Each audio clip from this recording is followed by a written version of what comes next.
So magandang umaga, tanghali o gabi sa inyo mga brunong, and welcome kayo ulit sa aking YouTube channel kung saan makakuha kayo ng tips and idea about sa ating motor. At siyempre kung bago ka pa lang sa aking YouTube channel, huwag kalimutan mag-subscribe at i-hit ang notification bell para lagi kayong updated sa mga videos na i-upload natin. So hindi mo na motor yung topic natin, no? So i-unbox ko para sa inyo. Actually hindi na to unbox, i-unbox na lang kasi nagamit ko na to. Yung bagong laruan ko is wireless cordless soldering iron. So ito siya. So Inco, hindi po ito sponsor, no, para may idea lang kayo kasi medyo gamit to sa akin kasi kapag nagwa-wiring ako ng motor, hindi aabot doon sa labas yung extension wire na 30 meters. Nagre-renta lang po kami ng kwarto dito kapag mayroong nagpapa-wiring sa akin. So ang pangit naman tingnan pag hindi nakahinang yung mga wirings ng motor. Kalaunan maglo-lose contact tapos iinit yung wires kasi mataas yung resistance ng pagkaka-install ng wiring sa motor. So nakabili tayo ng cordless soldering iron. Actually re-unbox na lang to mga boss kasi nagamit ko na to. So alin natin siya sa cover nya. Yan, ito yung itsura nya. Ito yung pinaka soldering iron nya. Yan. Tapos mga boss, ito yung on and off switch dito sa soldering iron. Tapos ito naman yung battery nya, P20S battery. So almost 150 tools ang kaya niyang compatible dito sa battery na to, sabi doon sa advertise, no. So 20 volts, then 2 ampere lang, napakaliit. Tapos pwede siyang i-share sa ibang tools. Mayroon din siyang indicator dito. Diyan, pag pinindot natin tong button na to, meron siyang indicator na nag-indicate kung anong battery percentage niya. So ito full charge. Itong nasa gitna is 50%. Itong nasa pinaka gilid is parang puntang lobat na, no. So ayun, kikita nyo. So meron siyang dito, lithium battery pack, 20 volts max lithium battery, 18.5, 2 ampere. Hindi ko na kung ano pang dito, no. So ito. Tapos ito naman yung charger ng battery. Diyan, bubuksan natin.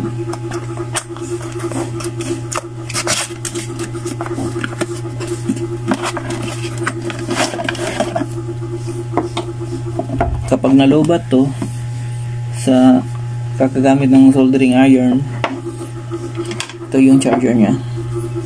So yan. Tapos ganyan, tapos i-plug in sa outlet. So meron siyang dito, indicator diyan. Tapos meron din siyang dito, parang light bulb. Kapag naka-plug nito sa outlet, kapag nagcha-charge, ang normal charging ito is nagbe-blink siya. Nagbe-blink, ibig sabihin yun nagcha-charge siya. Tapos kapag steady lang yung blink niya, ibig sabihin full charge siya. Kapag naman, hindi ko na alam, no, kung ano tong yung red light dito, no, yung red na ini-indicate nito. Yung alam ko lang is yung kapag nagbe-blink, kapag na-plug into, ibig sabihin nagcha-charge siya. Kapag steady lang yung blink niya, ibig sabihin full charge na siya. paki-comment na kung anong ibig sabihin yung mga red na ano dito, yung nakasulat. Kasi pagbili ko nito wala pang manual eh. Lahat walang manual. Yan. So, dito tayo sa soldering iron. So, as you can see, no? Yan, nagamit ko na to. Pinulid ko yung motor ko. Hindi pa yung nakahinang yung motor ko. Tapos, nirewire ko lang. Tapos, hininang ko para intact talaga, no? Para hindi tayo nangangamba kapag nasa biyahe kung anong mga wire na nagdi-disconnect dyan. So, worry na yun, no? So, dito sa soldering iron, yan, ipa-plug nyo lang yung battery dito. Magkakaigi naman yan. Yan. Yan. Kapag nag-click sound, ibig sabihin naka-intact na siya dito sa battery. Tapos kapag naka-turn on ito, yan, umilaw siya. Nakita nyo ba? Na umilaw. Yan, umilaw. Ang ibig sabihin yan, umiinit na yung soldering iron natin. So, ang preheat nito is 3 to 5 minutes. So, pagkatapos ng 3 to 5 minutes, pwede ka nang maghinang. So, tetestingin natin kung ano, para makita nyo.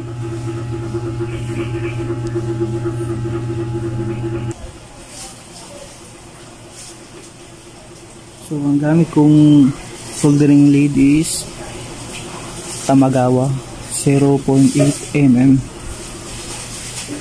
0.8 mm lang yung gamit ko kasi itong soldering iron na cordless is 40 watts lang.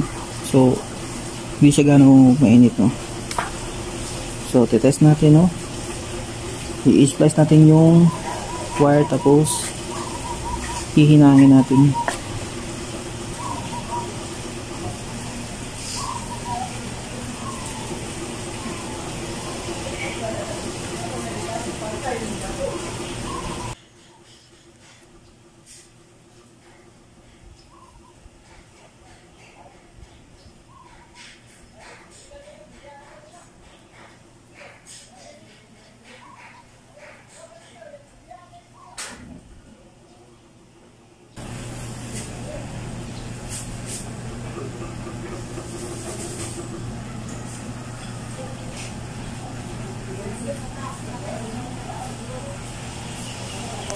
As you can see, no?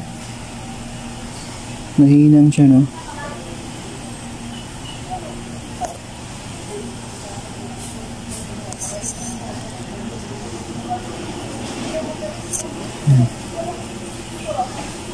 So, try na natin yung pagdidikitin ng dalawang dulo.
So yun mga boss, no, nahina ko siya nang walang kahirap-hirap. So maganda talaga ang soldering iron natin.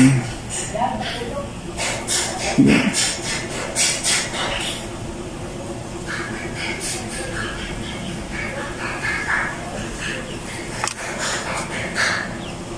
So ito na mga paps, no. So tatay na pa rin yung charge yung battery pack natin. So ito, plug in ko lang. Tapos iilaw siya. Nagbi-blink yun. Pinakita nyo, nagbi-blink siya. So ibig sabihin, nagkakarga yung battery natin. Kapag steady na yung blink niya, ibig sabihin full charge na yung battery. So antayin lang natin na steady lang yung blink niya. So nakita nyo guys, no? Tumigil na siya sa pag-blink. Ibig sabihin full charge na yung battery pack natin. So hanggang dito na lang guys. Huwag kalimutan mag-subscribe guys. Ride safe.